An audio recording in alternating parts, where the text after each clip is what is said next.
All right, guys, how you doing? It's Rabea. I hope you're all well. So I've been meaning to put this video out for ages. It's a mixed breakdown of my band VOWER's latest single that came out in December 2024 called Satellites.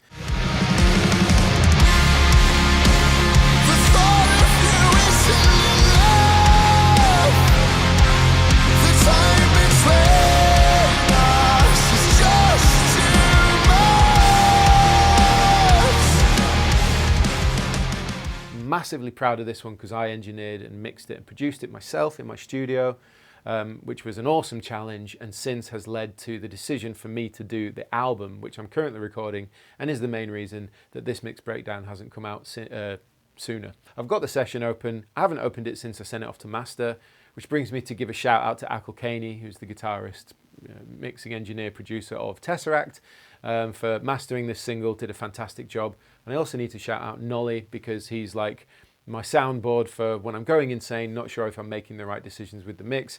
He always has time for me to send him the mix to have a listen, see if I'm doing the right thing and give me pointers. So I just have to shout out Nolly for being a legend and really helped me get through this, novice stage of being a mixing engineer. But I'm very proud of what I've been able to do here, and I wanted to share it with you. First things first, this is a big session. We didn't really use any modeling or any plugins, only for a very few minor little elements throughout the song.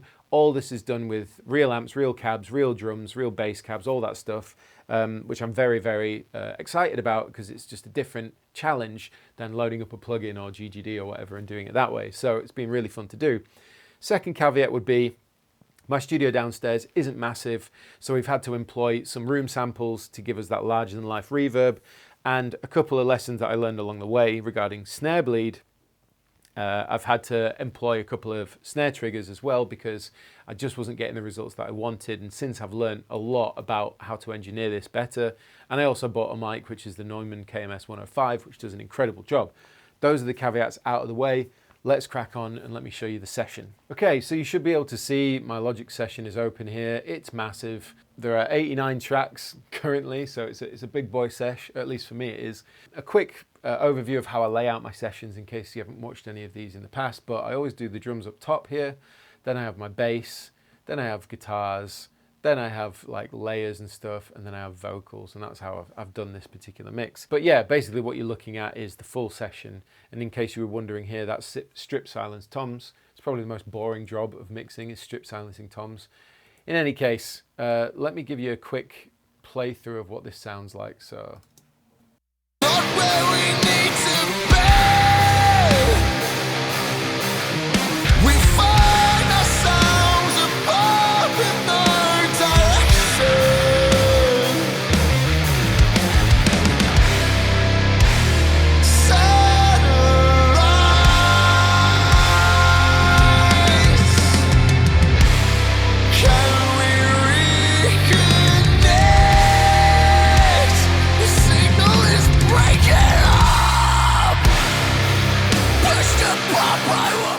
I guess we'll start with a quick overview of how I'm doing the whole mix. And most of you probably, if you're into mixing, will know this anyway.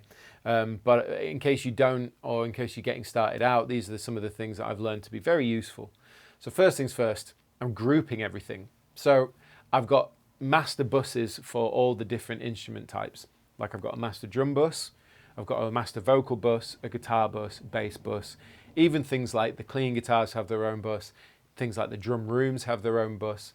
That if I scroll along to the right here, you can see a lot of them are laid out here at the bottom. So I've got like tom bus, snare bus, I've got rooms, cleans, thick Nerd guitars, vocals. There's so many. And the reason that I do that is because I can get general EQ and stuff and the sound of it on the individual track.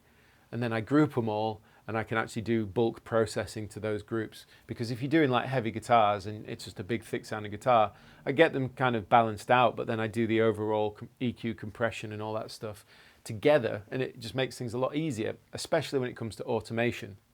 Which brings me to my next point. After we've done all the bussing, all the group, summing and all the rest of it, then if you go into automation, you can see just how much is actually happening here. I've got loads of automation going on. So this is the effect bus. So this is the vocal effects throw, like delay and reverb, tons happening. It's probably a lot easier way to do it, but I like to get a little bit hands-on with that. Something else I learned that's been very handy is once I've done all my grouping for all the different instrument types like guitars, bass, drums, all as one, all of that gets sent to its own instrument master bus. So the instrumental is on its own bus.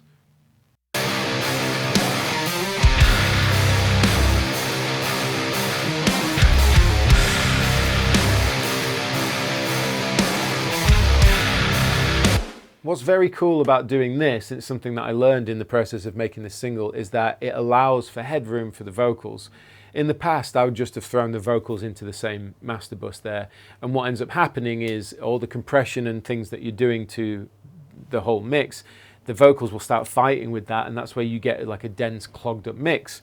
And this was a revelation for me, is that figuring if I use a master instrument bus and then a master vocal bus, I've basically got control over both of them independently, and somehow it allows the whole mix to breathe a bit more, even with vocals being the primary sort of focal point of the whole song, which was just an awesome penny drop moment for me. Let's go into the nitty gritty a little bit and start with drums. So I'm going to solo the master drum bus, I'm going to solo the master parallel compression bus. This is how the drums are sounding on their own.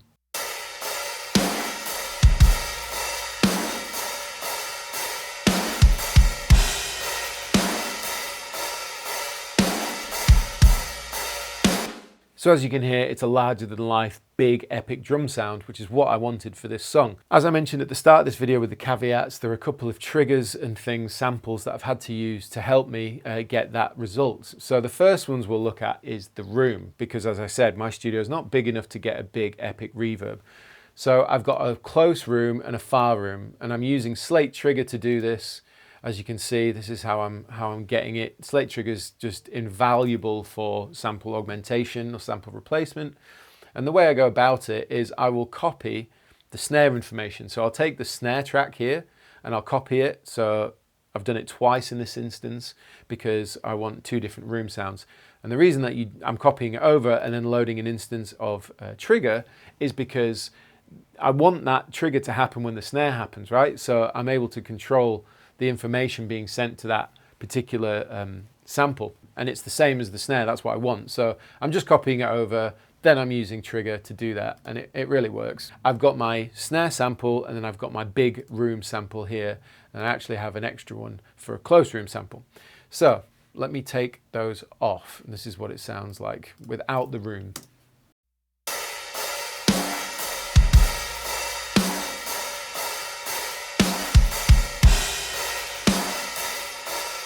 And then the room that you're still hearing is actually the stairwell in my studio. So if I mute that as well, this is what you've got.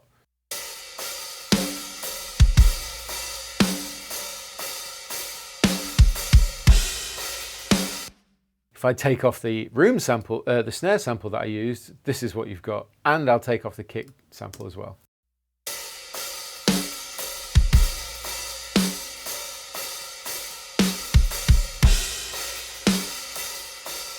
So it's pretty funny how, what the kind of things you have to do to get the result. And I was kind of bummed out with the way that the snare sounded because of the way that I'd engineered it, not really taking bleed into account, since having that Neumann KMS 105 has revolutionized snare bleed, and now I'm getting snare tones that are excellent, and I'm very, very happy. But if I take off the gating that happens on the snare, for example, and the Saturn, this is what you've got.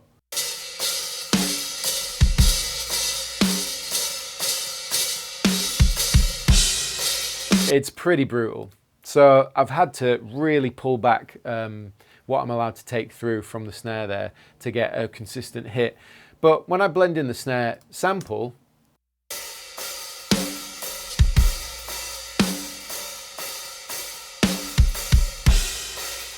you can hear it's not vastly different, but it gives a bit more attack, a bit more cut, and a bit more presence. With this song being dynamically so up there, it was really necessary to do that.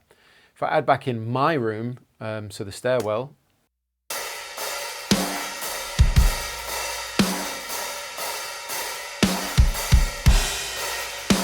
you can hear how it's a little bit cloudy. I've since figured out a better way to engineer the stairwell mic to get me a little cleaner sound. It's mainly due to the way that you would EQ it and compress it. Now if I add back in the snare, room samples,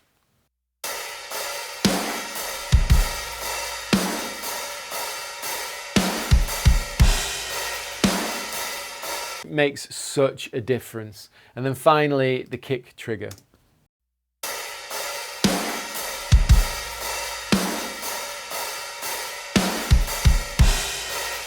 Add it back in. So the kick trigger is really just adding a little bit extra weight underneath everything. I wanted a really punching, powerful kick drum to come through that. So that's basically what's happening there. In terms of processing that's happening before they're being sent to their respective buses, as you can see on the snare, I've got a gate, which is Pro G. It's a fantastic gate. Then I've got some EQ happening. Then I've got Saturn, which is just the beast's absolute amazing plugin from FabFilter. Doing that really helps with the bleed. If it wasn't for this technique, I would definitely be struggling a little bit more to get the sound that I wanted. And then a final bit of EQ. But then if we move to the snare sample, you can see it's pretty much the same processing. What I've ended up doing is just copying it over, adding the trigger after the fact. And then what I'm doing is adding a bit of GGD smash and grab, which is my favorite compressor that I use in mixing. I just find it so handy. A little bit more EQ going on here if I play it for you.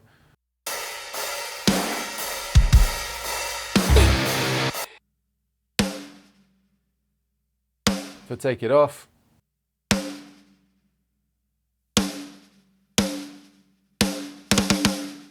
yeah, it's basically just a series of EQ and compression that happens across the different channels. Same with the room, okay? So what you can see here is the same processing happening to the snare channel, and I've since realized that that's inefficient. I don't actually need to have all of this information happening here. I can actually do it a lot quicker and a lot easier without having to have like the EQ, you know, the gate, everything. I just need the snare information. So I could actually just use a simple gate, or I could use Trigger has built-in options for all that kind of stuff that are really helpful. But yeah, basically on the room sound, just EQ'd, take it off.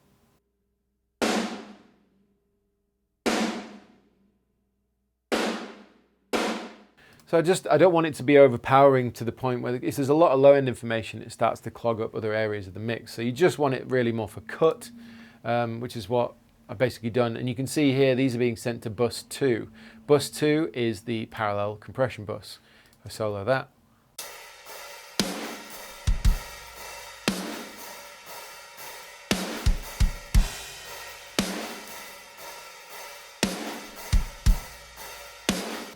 So that's the parallel compression bus, which is mainly up most of the time.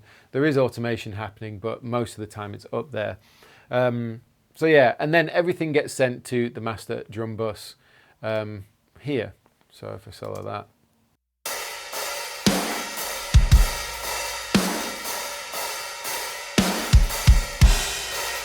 When we get to the master drum bus, this is very much a common signal chain that I like to use. So I use the Mag EQ4. I boost a little bit of the Air 20K, 2.5, a bit of sub, and then I always send it into the SSL G bus compressor. I love this compressor. And then I hit it with some tape saturation. Then I've got smash and grab after. And then finally, I've got some EQ, which is actually not on. So I guess I must have turned that off for some reason. But in any case, let me take these off.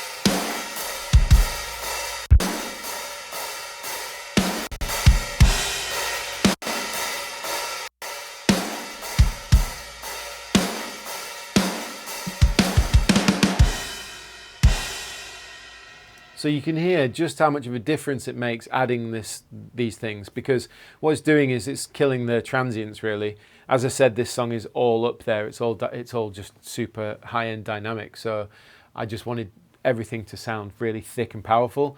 So by adding these various levels of EQ and compression, so starting with EQ, then 3 levels of compression, tape saturation, is basically giving us the sound. So.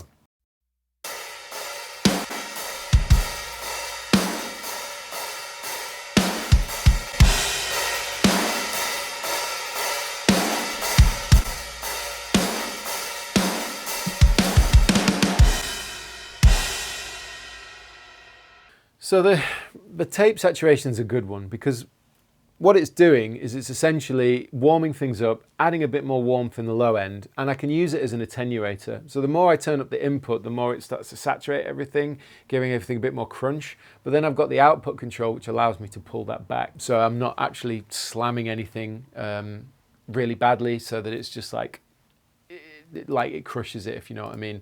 It's just a nice way to put it on the master drum bus that I've found really works for me. I guess one other thing to point out is after strip silencing the toms, they're basically being sent to the parallel bus compression, and they all have their own EQ going on individually, which is kind of similar depending on the drum. Some have more resonant notes than others, of course. This might be a good example. So we've got a 10-inch, a 12-inch, a 16-inch, and an 18-inch tom. And what I want them to do is I want them to cut, and then I want them to have that thickness in the low end. So,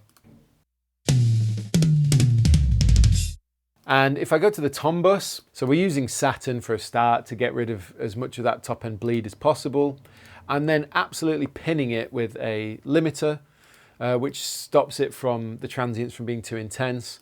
Then I've got overall compression happening with GGD, smash and grab. I use the tom setting, of course, in smash mode, and then I boost the low end.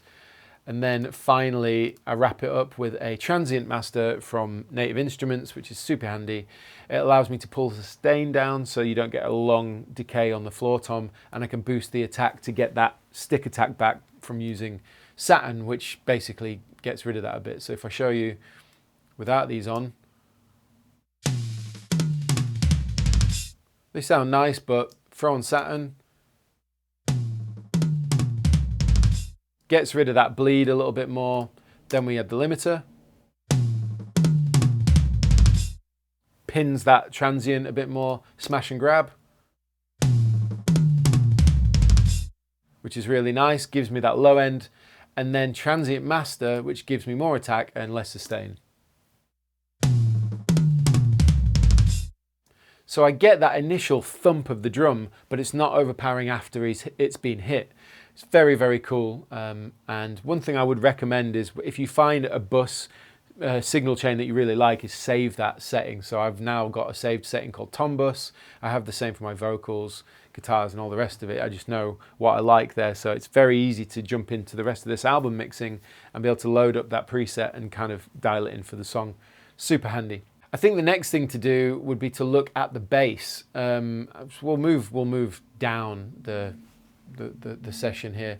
So I've strip silenced a lot of the noise that happens from the bass, because there's quite a bit, because the preset used on the QC, which runs into a Dark Glass Microtubes 900 through a cabinet, there's a lot of gain on that preset, so I had to like clean it up quite a bit. But let me give you the bass sound. So this is the bass bus.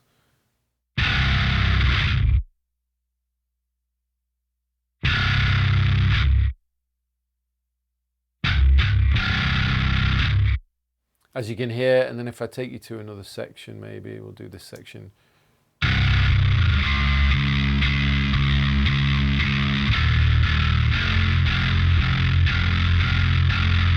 So in terms of what's actually happening there, the preset is being sent to the effects loop return of the amplifier out of the cab, and the preset is a Microtubes 900 with a vintage Microtubes pedal and an orange Thunderverb blended together.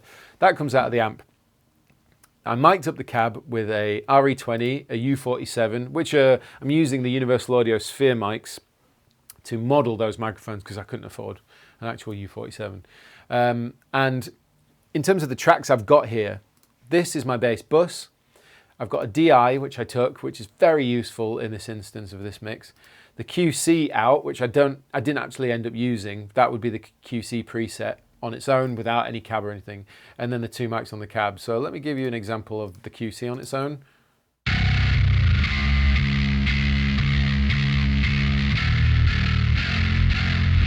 Sounds good, but I wanted to blend all these mics together. So this is the RE20.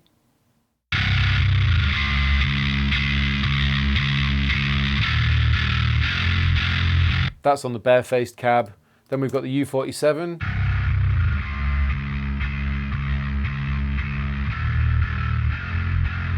And then finally the DI.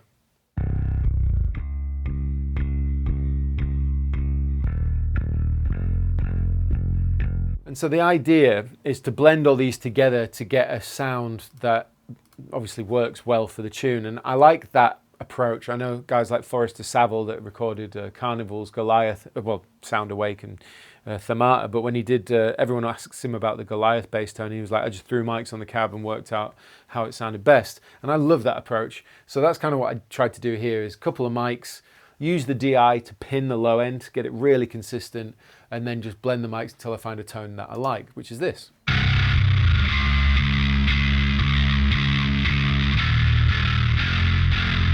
The funny thing is, if you start taking stuff away, you start to notice what it's missing. So like the 47 acts as a thickener, the RE20 acts as the sort of the attack, the top end, you know, like all the tone of the distortion, and then the bass DI acts as the warmth and the consistent low end. So.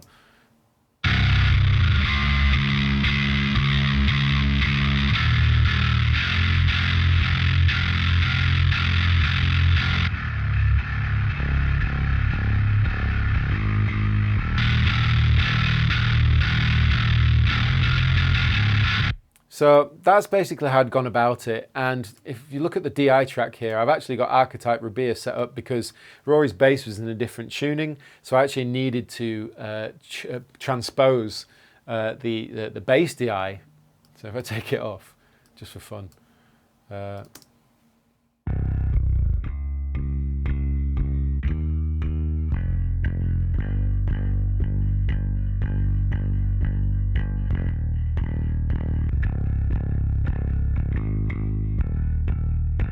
So it's very useful to have that feature. Anyway, you can see the bass DI, I'm killing all the top end information. I just want the kind of sub, a bit of low mids, and then smashing it with smash and grab on the overhead setting.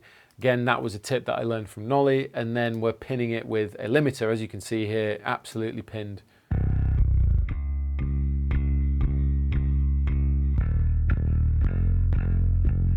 But it's worked, it worked charm. And then if I show you the other bass channels, so for the fuzz bass, which is this,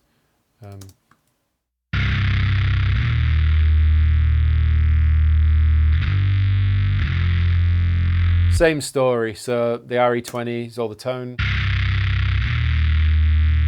Then we've got the 47, adds the thick low mid range, and then the DI.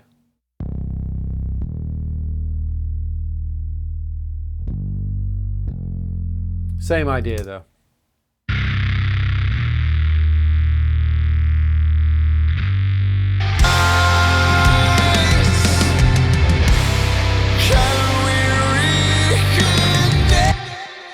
So yeah, that's basically what's happening on the bass. In terms of automation, I've got the bass master bus here, and it's just that sometimes when we were hearing like the muted notes, they were just jumping out, as you can see on the waveform here. If I go in, you can see these just a bit of a nuisance. So I actually went in and automated them all individually, as you can see.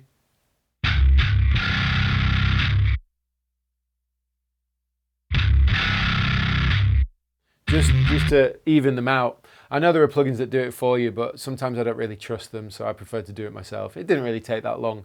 But anyway, that's the bass. The guitars. There is a lot of tracks here. If I show you basically what's happening, we've got a guitar DI, which is really important for any reason that you need to reamp anything through a plugin or reamp it with a real amp or whatever. Just useful to have a DI there. Next, I took a load box out using my Sur Reactive IR in case I needed to recab anything, because sometimes the miking may sound good in the moment, but when you get it in the mix, it might be a bit of a nuisance. So I took a load box out that I could then load up, say, GGD Cali or my own plugins cab section or whatever that I might use it for. So that's there for safety as well. And then the cabs that I mic'd up with my Victory Kraken cabs, I have an Alnico Gold cab, and then I have a V30 loaded cab. So you can see here we've got V30, Alnico Gold, and there are 2 cabs and 2 amps. So on Joe's side, he used the Rev Generator 120 and a Kraken, and then I used 2 Krakens on Gain 1 and Gain 2, the classic combo that I've always used for my tone.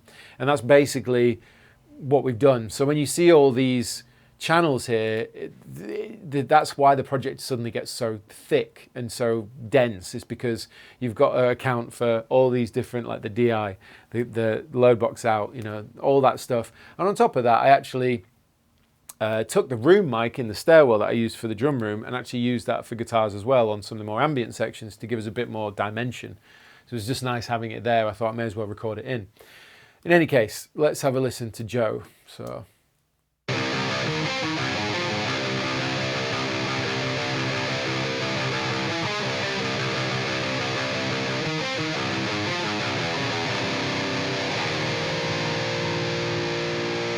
So this is the V30.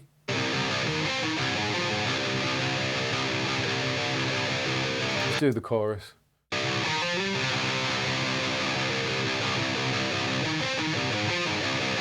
And then this is the Alnico Gold.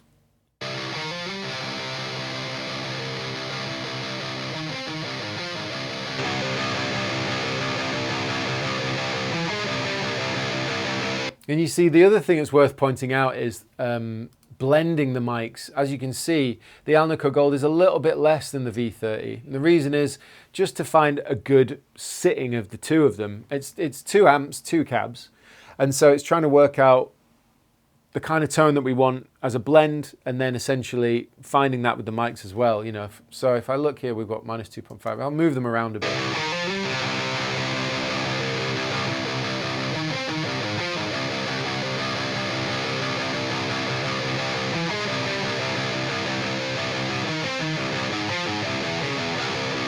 Because what I'm looking for is the sizzle for the overall attack, and then I want enough mid-range that it feels thick enough when it's teamed up with mine. So now if I take you across to my guitars, where are my guitars? These are my guitars. So we got...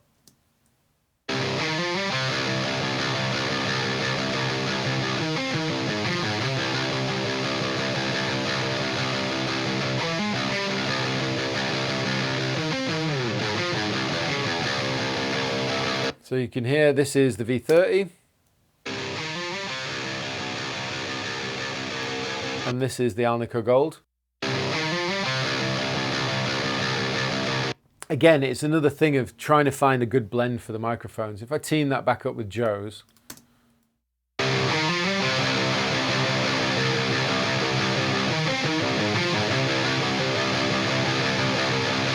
Funny thing about soloing guitars in a mix is they always sound a little bit weird. It's because of the way they've got to sit in the mix.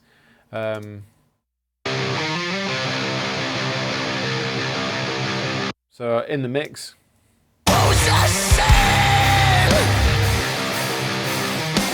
Destruction perceived as a form of affection.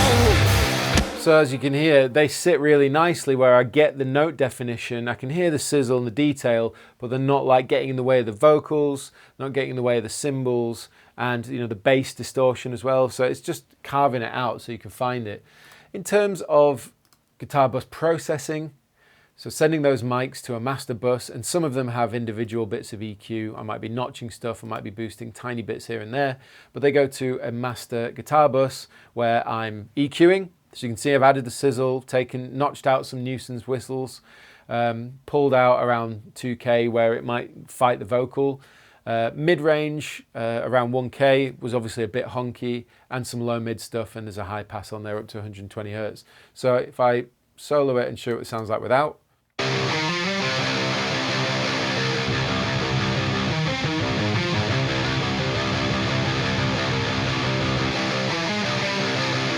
It's like way thicker and not as bright.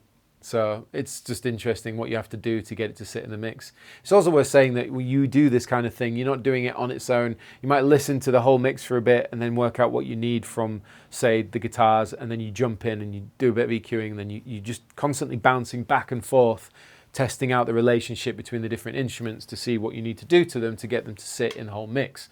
So it's quite an arduous process, but it's a labor of love.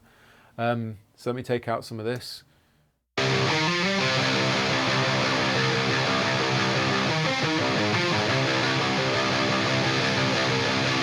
You hear how it got a bit cloudy there? The reason that I've done that is so that the vocals can poke through. So it's a lot of finding the way to slot it all together. But that's the general guitar processing. I really don't do a lot. Get a good sound on the cabs, EQ, compression. So yeah, EQ. Then we've got my favorite plugin for guitar processing, which is the Fatso. It just adds sizzle.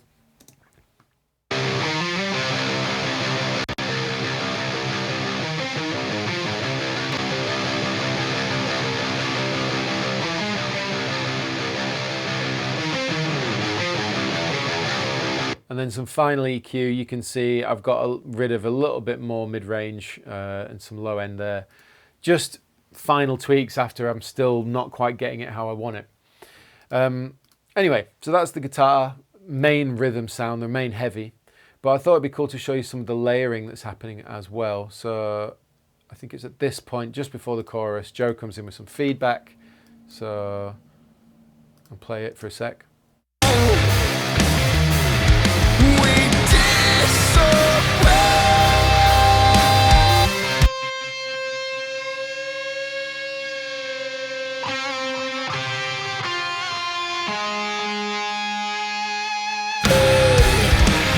So what you're hearing there is Joe's like lead line for the chorus, and he builds in the feedback in the verse.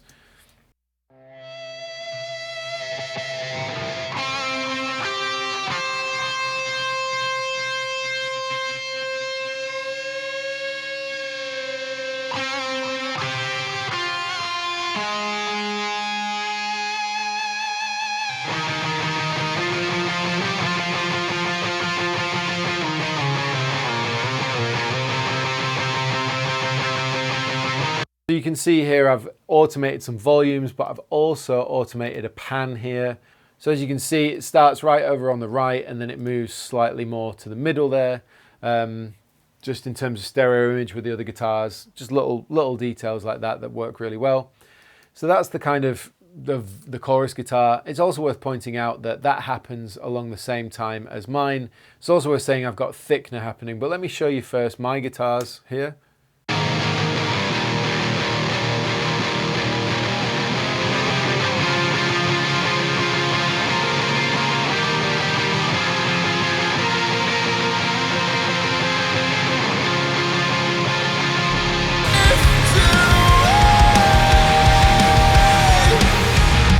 So it's like a wall of sound guitars. But one of the cool things we've got going on here, which I did use my Archetype plugin for, was thickener.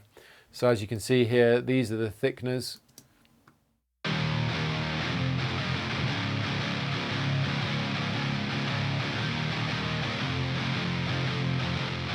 Right, so if I throw the thickener in with the chorus guitars, this is what you have.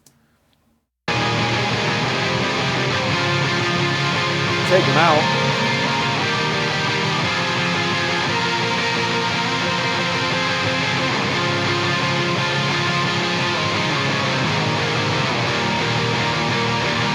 So all it really does is it adds a little more information in the low mid range that gives it more of a full chord sound.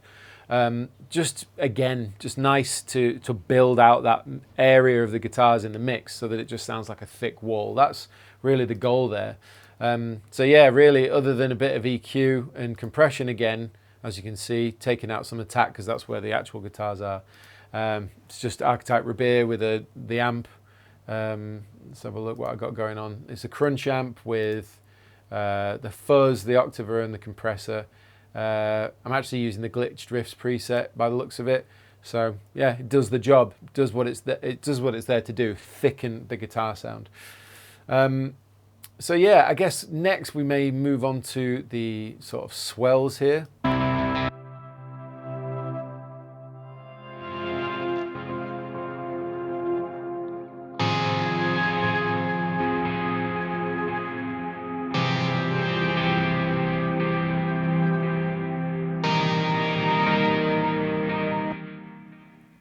Right, so we'll start, so the middle section of the song here.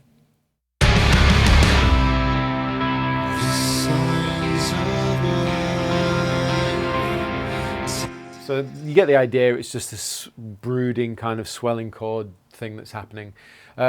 So we use my pedal board for this, my Strymon rig that runs stereo into the same amps that we've used throughout. Although here I'm also using my plugin. So we'll start with mine. So this is the sound of the amps.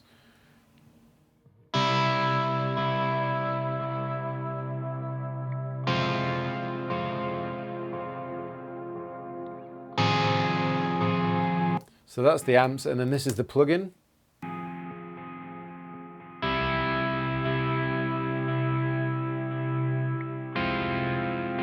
All together.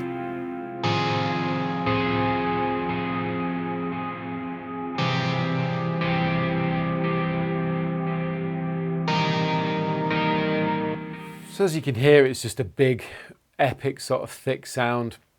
Of a repeating delay that's kind of hypnotic. But on top of that, we thought it'd be cool to add swells. So I've just taken same exact sound, but I'm swelling into it.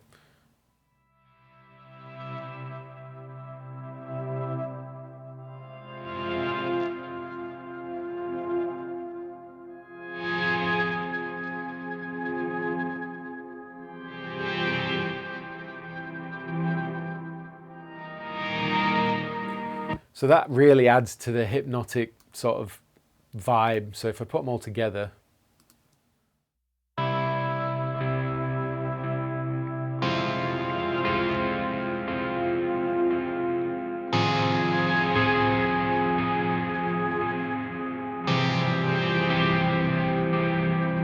And the way that I'm getting it to pan like that is I'm actually using a Universal Audio plugin, which does this. It essentially automates some pan based on your DW tempo.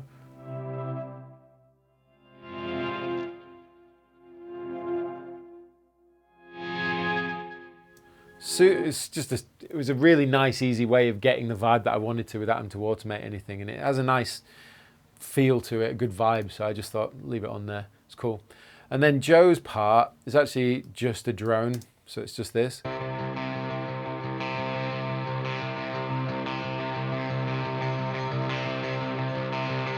So for that tone, we used a Twin Sister by Friedman and a Victory Copper. So the main sounds are this. And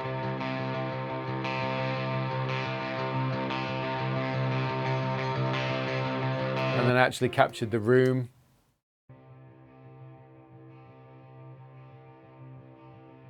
Just add a little bit of depth on one side.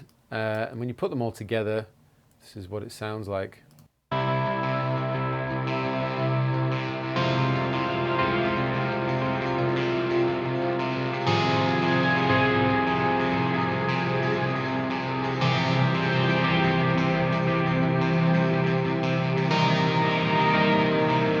So it's very cool. It's just a super vibey section because that's all that's happening outside of the vocals at that point. Only other things that are happening in this song guitars-wise are the very start of the song, which is funny. It's from the demo that we did, and I just kept it because it worked.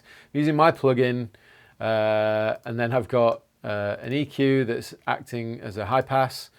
But in the plugin, I think I'm doing something. Yeah, I've basically just mid-range. Everything else is taken out. It's like a filter sound.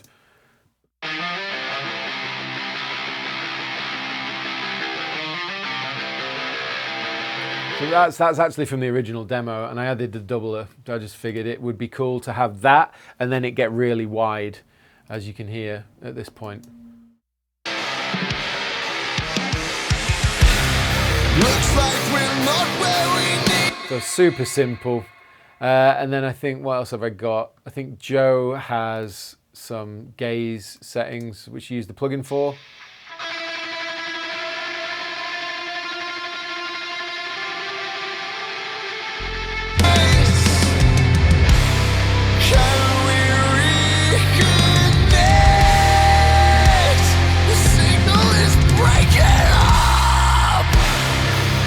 So the plugin serves its purpose beautifully in this session where I've got the main tone from the amp and cabs, but when I want more unique stuff or just a quick, easy way, because I know how to dial in the plugin super well, so I'll just quickly jump in there and find it.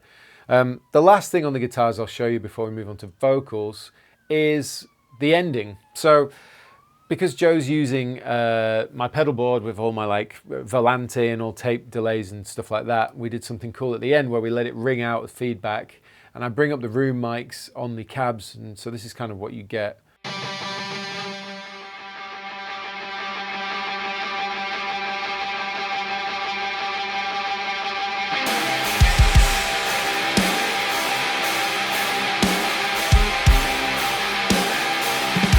So that main one is the plugin, which you won't hear until it fades in.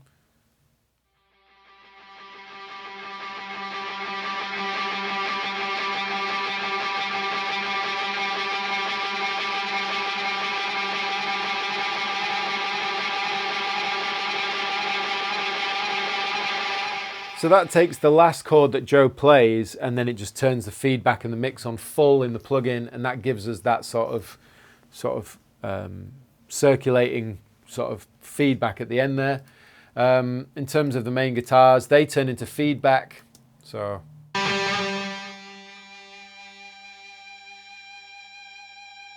and then I actually added the room mic. So that's the room mic in the stairwell.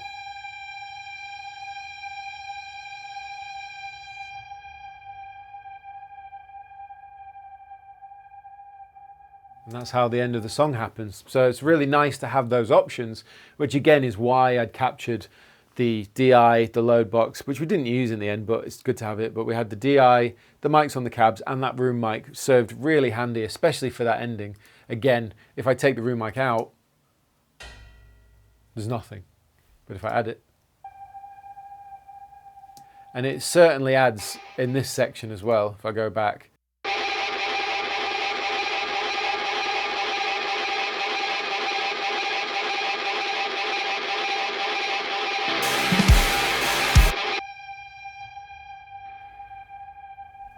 So I'm glad that we caught that. Right, vocals. So this is a long video, I'm sorry guys. So vocals, this is probably for me my biggest learning curve, having to engineer and record vocals. But in heavy music, as probably most of you know, you have to basically smash the hell out of them. So first of all, we've got EQ, then we've got we're absolutely pinning it with this Universal Audio 1176. As you can see, the input's intense. Attack and release super fast so that it happens and it lets go as quick as possible. So there's little dynamic. And then I've got, this is a technique I learned from Nolly, which is the Pro C2 from FabFilter, which I'm basically using to work as a de-esser here. Again, if you want to find out more about that, he did a video on a mix breakdown for GGD where he goes through how he does this stuff. But basically, I believe what you're doing is boosting around the frequency where the S's and T's are, and it's sidechaining the compression. I don't know the technical terms, but it worked. And then finally, I'm using a multi-band compressor, which is Pro MB, to give me a little more definition in the low mids and the high mids. So. Looks like we're not where we need to be. What I'm trying to do is I'm trying to get the grit of his voice to poke through at the same time as stay consistent so you can hear all the words, and for those S's and T's not to get overpowering and annoying. So if I take all these off. Looks like we're not where we need to be. It's very dull. There's not a lot going on, but when you turn them all back on. Looks like we're not where we need to be. I guess next thing I'll talk about is the effects bus. So this is a chain that I've used on all our demos, which I really love. So I've just saved it and loaded it up. But essentially we have a delay, a little bit of modulation and stuff. That runs into Capital Chambers, which is my favorite reverb plugin from Universal Audio. It's incredible. Sounds so good. Then using a bit of EQ to tame areas, and then further EQ to tame more areas. This is just the preset, and I've left it as it is because it sounds so good, but let me solo it.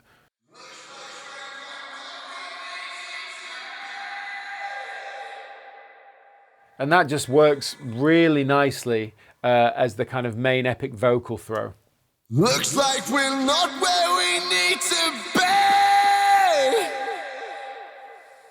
be. Super handy. So that's the main vocal bus for processing all the vocal effects. But then I've got two other buses, and this is another technique I learned from Nolly. We've got a clean delay bus, stereo delay, and then we've got another reverb, and these just allow it to stay more present in the mix. So this is just the delay, the dry. Looks like we're not where we need to be. So if I take off the main effects bus so you can hear. Looks like we're not where we need to be. We find ourselves apart with no direction. So that's basically what that's doing. It's just allowing it to be a bit thicker across the mid-range of the voice. I guess by adding it there, it made things sit a little bit nicer. And then I've got my reverb. Looks like we're not where we need to be. And this one's called Hard Ambience. Again, learn this from Nolly's video on it. It's just a good way of sitting the vocals in the forefront. When you don't have it on, for some reason, it just doesn't make the vocal sound as present. Looks like we're not where we need to be.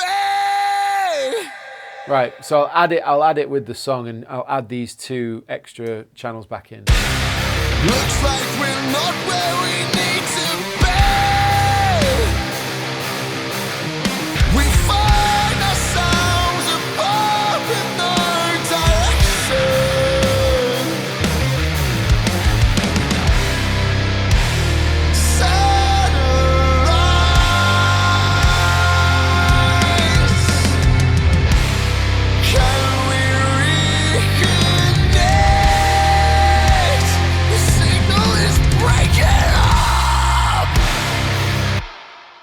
So, in terms of what's really happening on the vocals, it's EQ, a hell of a lot of compression and saturation, because heavy vocals, they don't need to be dynamic at all.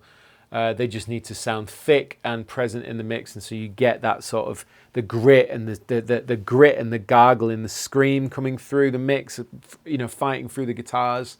He wants to sound aggressive, he wants to sound powerful, and these are the techniques that I've learned that really allow that to happen. So, as you can see, I think the biggest culprit here for that is the universal audio compressor here, the 1176, the blue strip one. Absolutely does the job. It just pummels the vocal, gives it that wonderful warm musical compression and saturation that really, really help pull the vocals out of the mix there. Some of you may have noticed we've got a bit of melodyne going on, but actually it's a very, very small amount for a couple of moments, because really, as most of you know nowadays in modern music, most vocals are auto-tuned. In fact, 99% of all vocals are auto-tuned, and fight me on that. But genuinely, you'd be amazed at how many people tune vocals, especially in modern metal. But as you can see here, there really is only two instances. Where would it be? Be here and right at the end of the song. Just a couple of lines here and here.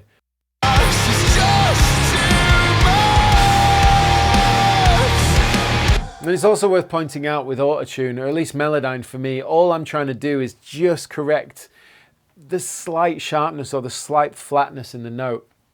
You know, what you can end up doing in these situations is overdoing it. You know, you could flatten these out and then you'd end up with a really unnatural sounding vocal. That's not what I'm trying to do. I'm literally trying to just guide this so that it sits right. And sometimes when you're tuning vocal, you might find that by adding it bang on to the actual note that it shows in the grid here, it sounds wrong. And that's because the guitars are thrashing and they might be slightly pitchy, or the bass or something. So you're actually just using your ear to work out where it sounds most in tune. And as you can see here, by the looks of it, this is actually slightly sharp.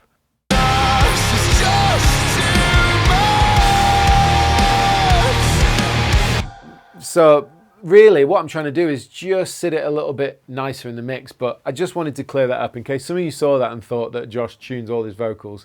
We really haven't. We've just done it a little bit on the main vocal just for those moments, because just touching things up rather than like slaving over one note in the song. If the rest of the take's got the energy and the vibe, then fantastic. Nowadays there's an expectation for everything to sound so polished and perfect, and while that you know, to keep up with everything else, you do have to address a bit of that, trying not to make it so unbelievably overproduced that it's just not real. When you see us live, you'll hear those imperfections, and I want the same, but a bit more refined when it comes to the recording. The only other Melodyne we used was on the BVs because they're less audible, so I just wanted them to lock in with the vocal properly. Basically, once the vocals are like mixed in, everything's sounding good, I've got control over the whole vocal bus and the whole instrument bus. And then on the far side, my final master bus is way less dense than it used to be. But we're starting with tape saturation, which glues everything together. So if I take it out,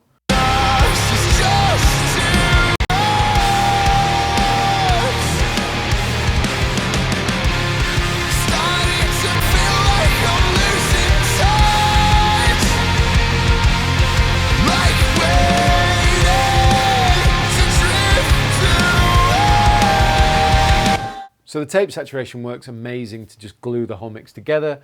Then I'm using Gullfoss Master, which allows me to tame some nuisance frequencies and brightening it a touch.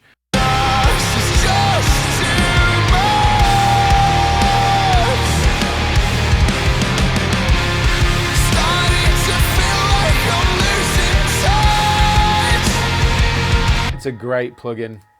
Then we've got some Master EQ, and this is my mid and side EQ, so I'm pulling out a little bit of around 700 Hertz, sending 107 Hertz out to the sides, and then mid I've got 12.9K, and yeah, basically it's one of those subtle things, but it works wonders as well, so let me bypass it.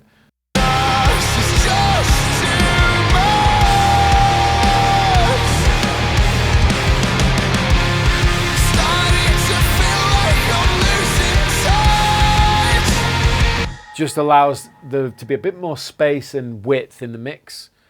And then these are just for the purpose of this video and when I've been referencing. Obviously, these are limiters, so I use JST Clip and then I use Pro L2. Now, obviously, I sent these off to Master with Ackle, so I didn't send him these turned on. In fact, what you're looking for is usually around -8, -9. So if I take them off, this is what I would have sent Ackle for mastering.